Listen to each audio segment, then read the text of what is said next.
2013년도 이제 이명박 정부가 끝나고 나서 그 다음에 이듬해 네이버가 이제 뉴스 캐스트에서 뉴스 스탠드를 바뀌지 않았습니까? 그랬죠. 근데 처음에 첫 페이지에 뉴스가 있었어요.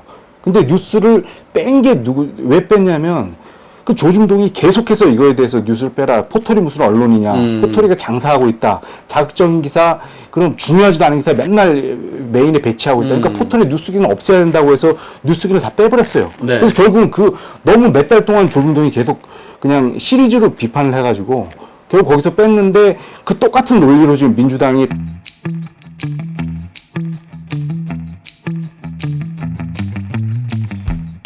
미디어들이 만드는 정통 미디어 비평 프로그램 미디어 오물오물오물오물.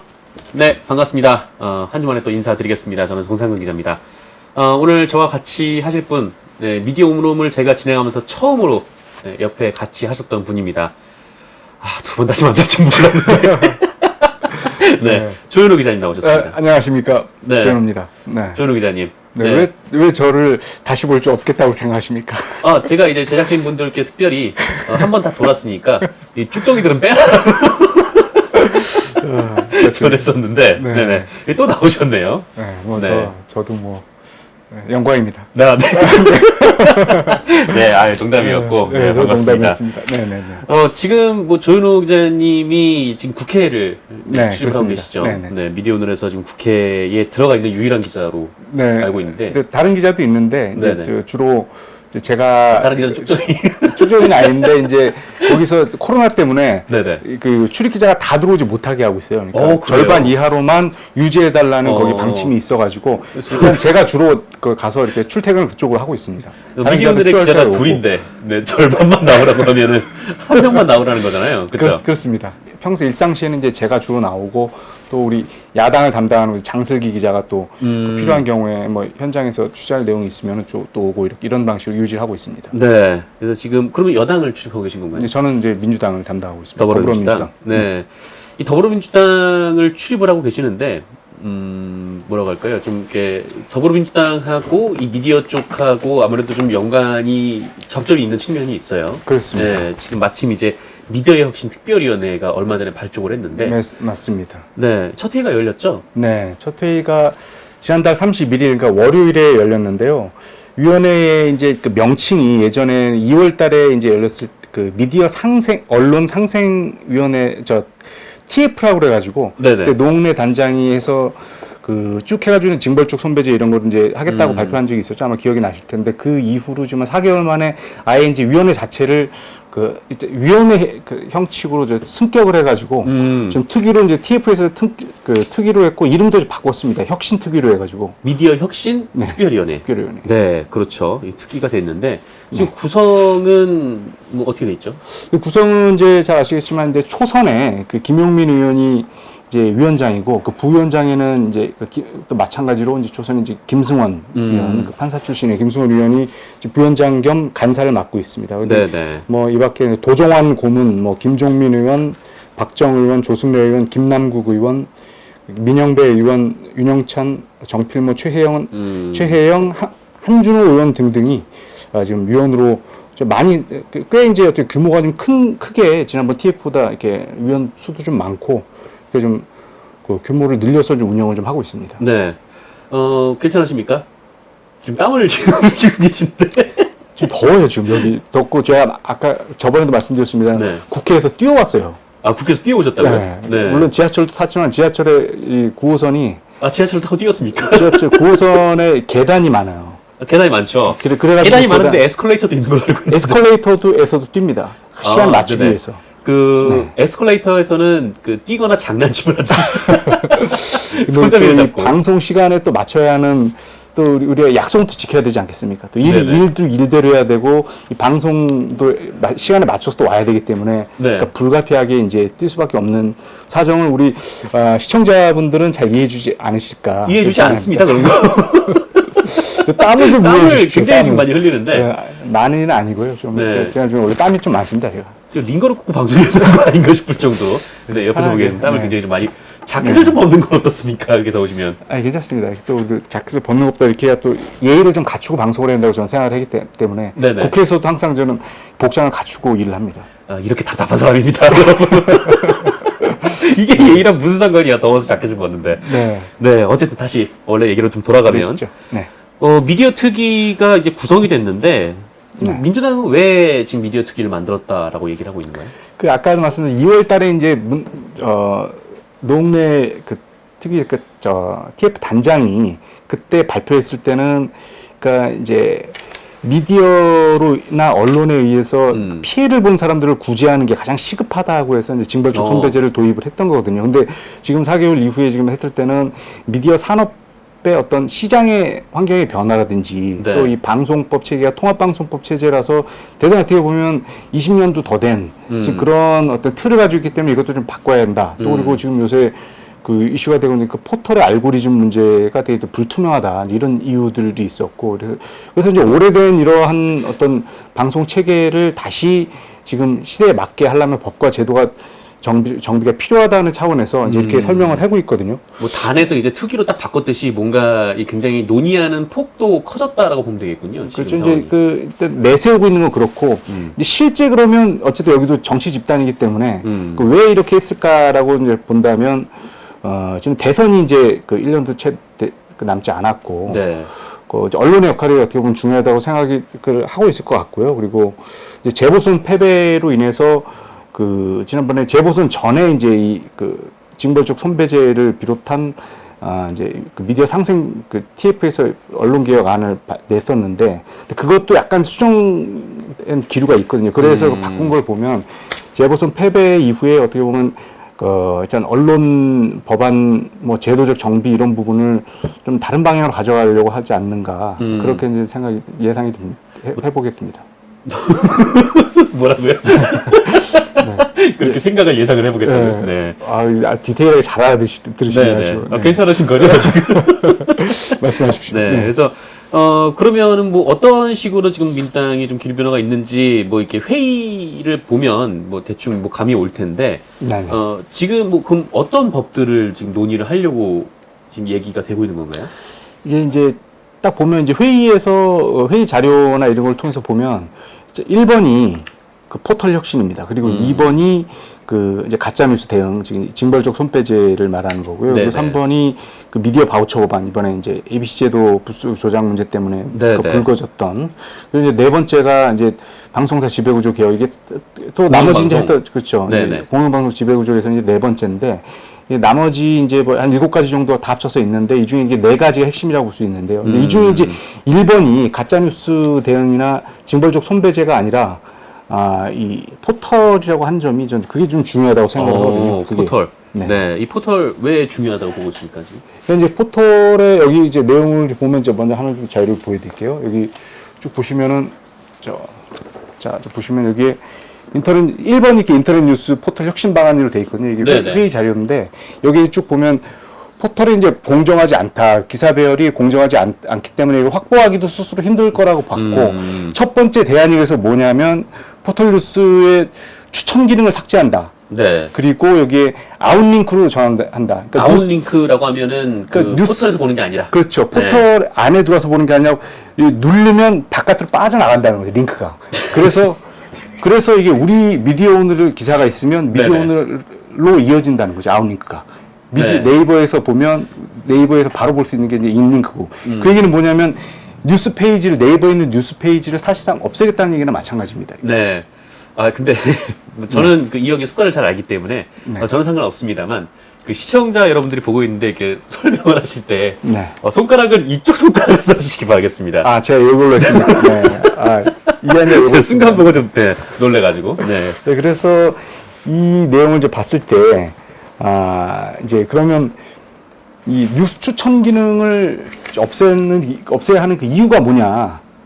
이제 그것이 궁금한 거 아니겠습니까? 왜 그걸 없애려고 하느냐라는 거 보면 이제 예를 들면 김어준의 뉴스 공장에 보면 김어준 공장장이 이번 한 주 동안 내내 얘기한 게 있어요. 그러니까 지난주에 그 한미 정상회담을 하지 않았어요. 한미 정상회담이 성과가 있는데 그 여러 가지 중요한 성과들은 그 메인에 안 나오고, 그러니까 이제 해리스 그 부통령하고 악수를 하고, 네네. 이제 해리스 손을 이렇게 부통령이 손을 닦는 닦았다. 그 기사만 이제 하루 종일 걸려 있었다.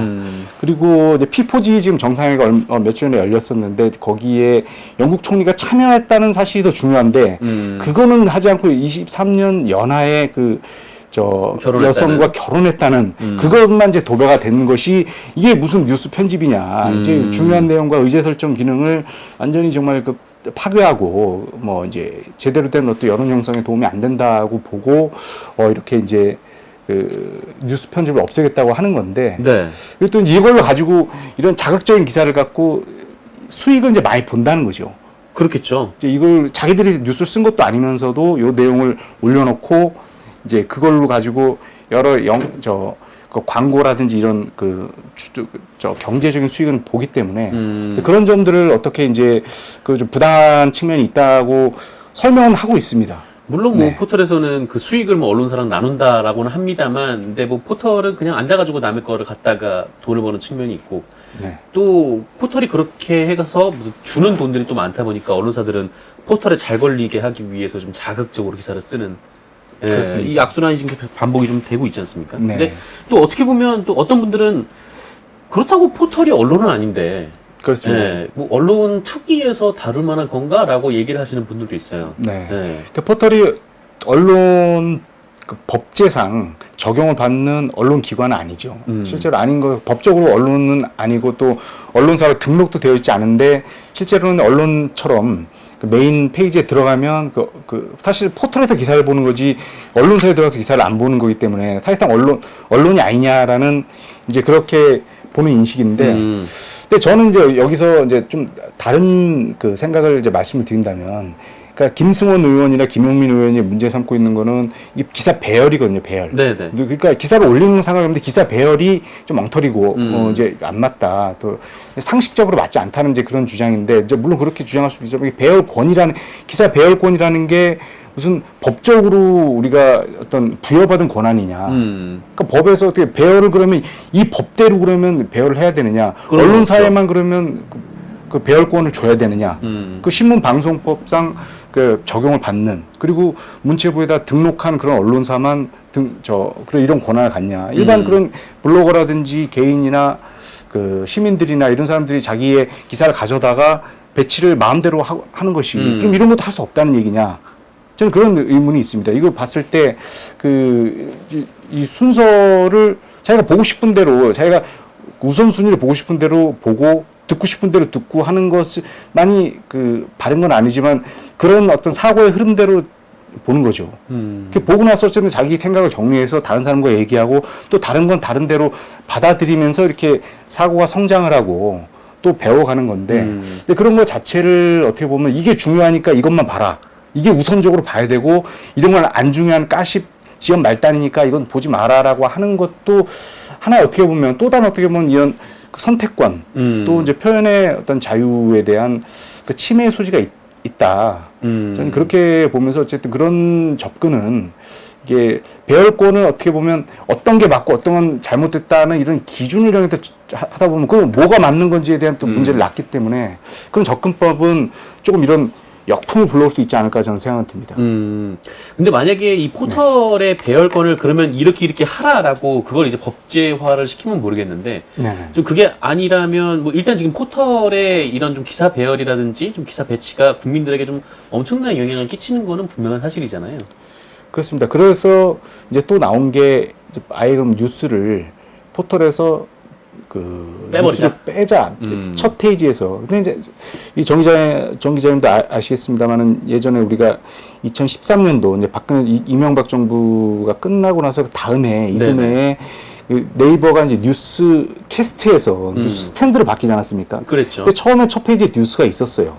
근데 뉴스를 뺀 게 왜 뺐냐면 그 조중동이 계속해서 이거에 대해서 뉴스를 빼라. 포털이 무슨 언론이냐. 포털이가 장사하고 있다. 자극적인 기사, 그런 중요하지도 않은 기사 맨날 메인에 배치하고 있다. 그러니까 포털의 뉴스기는 없애야 된다고 해서 뉴스기를 다 빼버렸어요. 네. 그래서 결국은 너무 몇 달 동안 조중동이 계속 그냥 시리즈로 비판을 해가지고 결국 거기서 뺐는데 그 똑같은 논리로 지금 민주당이 지금 남아있는 거는 다음에서 올리고 있는 거거든요. 뉴스 페이지를 올리고 있는 거죠. 첫 페이지에 뉴스를 첫 페이지에 내고 뉴스를 이제 다음이 그 배열을 하고 있는 거죠. 그 알고리즘이 한다고 합니다만 어쨌든 그 다음에 책임하에서 하는 거기 때문에 다음 카카오가 사실은 그 부분에서 책임은 져야 합니다만 그런 논리로 해서 저 네이버처럼 언론사 명만 있어요. 딱 보시면 언론사 명 그렇죠. 무슨 뭐 가판대처럼 언론사 명만 딱 있는데 이거를 다음에도 똑같이 가판대처럼 이렇게 만들어야 그걸 원하는 건지 속이 시원해. 속이 시원하지. 저는 그건 반대거든요. 왜냐면 그렇게 또 다른 어떻게 보면 말씀드릴 게 많이 있습니다만 그렇게 하는 것이 과연 여론 다양성과 과거에 어떻게 보면 이제 조중동이나 방송 3사에 치우쳐 있는 그런 그 양극화된 그 권한을 여론의 형성 권한을 조금 다른 매체들한테도 이렇게 분배하는 역할을 또 하긴 했었거든요. 포털에 그 역할은 있었죠. 있었는데 네. 이제 그것도 좀 너무 정부에나 이런데 이제 뭐 중요성이 이런 부분에 있어서 좀 부족하다고 판단해가지고 아예 그 기능 자체를 또 빼버린다고 그러면 그럼 과거로 다시 되돌아가겠다는 건지 그 이후에는 또 다시 그런 과거와 같은 빈익빈 부익부 현상이 나타나는 거는 좀 그러면 그거는 대안이 되느냐에 대한 또 의문이 있습니다. 근데 역으로 생각하면은 네. 아예 포털에 들어가지 못하는 언론사도 있잖아요. 그렇죠. 그 부분은 이제 개선을 해야 되겠죠. 그리고 이제 이 포털 문제는 개선할 때 법으로 포털을 규제할 것이냐보단 이 포털이 아닌 다른 곳에 이제 육성할 수 있는 방안을 사실 만들어주는 게 맞지. 그러니까 있는 데를 못하게 뭔가 규제를 한다는 거는 좀 그거는 왜냐면 포털이 어떤 법적 책임을 지는 데는 아니거든요. 포털이 만약에 이렇게 언론으로 그 판단을 한다면 포털에 이 제공한 기사를 언론에서 제공을 하잖아요. 근데 그 제공한 기사를 언론사만 책임질 게 아니라 포털도 같이 책임을 지게 하면 돼요. 왜냐면 그 의견 동의합니다. 그 포털에서 보는 거지 언론사에 들어가서 보는 게 아니거든요. 그렇죠, 그렇죠. 우리도 마찬가지로 미디어 오늘의 기고를 누가 하면 그 기고를 쓴 사람 책임이지 우리의 편집 방해와 다름없이 우리 책임 안 진다고 할 수 없거든요. 우리도 책임져야 돼요. 마찬가지로 이렇게 져야 되고 또 더 나아가서 확장하면 페이스북에 올린 글도 사실 잘못되면 페이스북이라는 업체가 책임을 져야 되는 겁니다. 그리고 유튜브도 마찬가지로 유튜브가 책임을 져야지 유튜브는 유튜브를 제작한 사람한테 책임을 지고 그거는 책임 묻고 또 자기들은 이익만 보려고 하는 이런 이제 어떻게 보면 좀 비대칭적인 네. 어떻게 보면 그런 그 욕심을 부리는 거죠. 자본주의적인 그렇듯이 네이버나 다음도 마찬가지로 책임을 같이 공유하는 것을 방안을 찾아야지 아예 뉴스를 없애거나 자유롭게 영업행위나 어떤 사람들에게 서비스를 하는 거는 제공을 하고 그 부분에 대해서 잘못된 부분만 책임을 아주 분명하게 지게 하는 것이 좀 그게 더 맞지 않을까 생각은 들어요. 어떻습니까? 뭐 그렇게 생각을 하는데 근데 다만 뭐 자기가 이제 할 수 있는 부분만큼만 하고 거기에 대한 책임을 진다라고 하기에는 이 뉴스 소비의 상당 부분이 지금 포털을 통해서 이루어지는 건 분명한 사실이기 때문에 좀 뭐라고 할까요? 좀 포털의 지금 기능이 너무 지금 과대화되어 있다. 예, 좀 너무 비대화되어 있다는 측면은 분명히 있는 것 같아요. 그렇죠. 네. 근데 이걸 어떻게 근데 한꺼번에 이거 다 뜯어고칠 수 있을지는 쉬운 문제는 아니죠. 왜냐하면 습관이기 때문에 네. 뉴스 소비 어렵죠. 습관을 한 번에 바꿀 수는 없는 거 아닙니까? 뭐 사실 공영 포털이 등장을 한다고 해도 이게 워낙 포털에서 쓰는 습관들이 많이 돼 있기 때문에 네. 뭐 뉴스만 보는 게 아니라 뭐 카페도 들어가고 뭐 쇼핑도 그렇죠. 하고 뭐 포털을 많이 이용을 하면서 네. 뉴스를 같이 소비를 하는 거잖아요. 그래서 이 공영 포털이 뭐 출범을 한다고 해도 이게 될까 좀 의문이긴 한데 근데 어쨌든 뭐 이 포털 얘기는 좀 이렇게 하려면 좀 굉장히 좀 길게 굉장히 얘기할 수 있는 길죠. 주제여가지고 네. 좀 다른 얘기도 한번 해보죠. 네. 네. 좀 어떤 다른 과제들, 가짜 뉴스 한번 얘기를 해볼까요? 네, 그 징벌적 손해배상제. 네, 네. 여기에 대해서는 지금 민주당에서 어떻게 논의가 되고 있습니까?